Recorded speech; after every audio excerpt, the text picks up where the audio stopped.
And speaking of oil, reports of Iran successfully test-firing a medium-range ballistic missile capable of striking U.S. forces in the region as well as Israel. Meanwhile, over the weekend, Ben Rhodes, the White House Deputy National Security Advisor who led the public push for the Iran nuclear agreement, defended the Iran deal, but in doing so threw White House reporters under the bus, saying, quote, "The average reporter we talk to is 27 years old and their only reporting experience consists of being around political campaigns.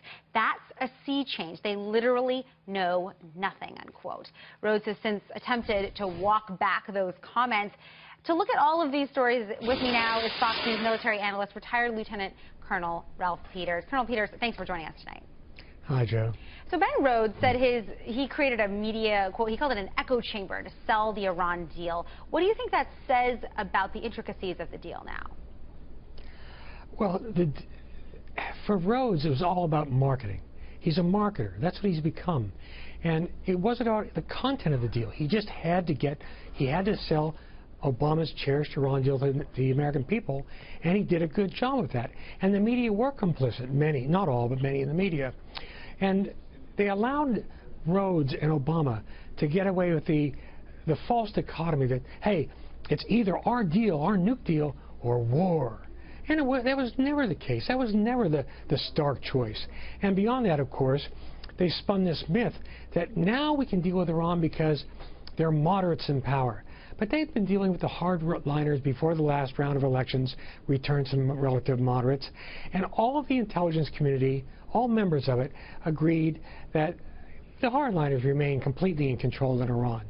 Rhodes lied. Obama lied. Now, Joe, I want to stress this. Well, back to the Founding Fathers, all administrations have put their spin on things, but this is outright lying to the American people and then boasting about it. Colonel Peters, I do want to add one thing, though. Fox News' Kevin Corke did ask Press Secretary Josh Earnest if any of members of the administration have outright publicly lied, and Earnest replying an emphatic no yet. But I know how you feel. You feel this is an example of the Obama administration's arrogance. That's how you put it.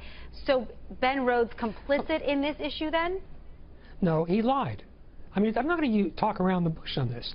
If you read, and I'm sure you have read, the New York Times Magazine piece, he boasted about putting one over on the American people, boasted about setting up that choice, a false choice between war or our nuke deal. And by the way, the journalists who did that never even got around to asking him about Putin or about Libya.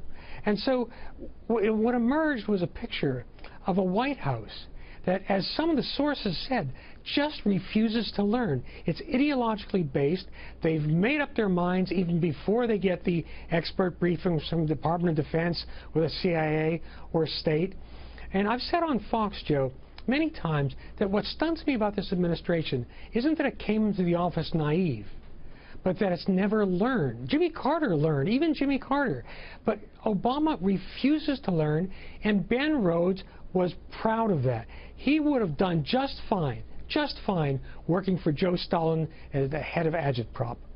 Well, certainly major disagreements in policy from where you sit versus where the White House sits. I wonder how this affects the market going forward, and the Iran deal and oil and every single economic issue that's tied to this bilateral deal in your mind. Well, we certainly don't know what's going to come even tomorrow.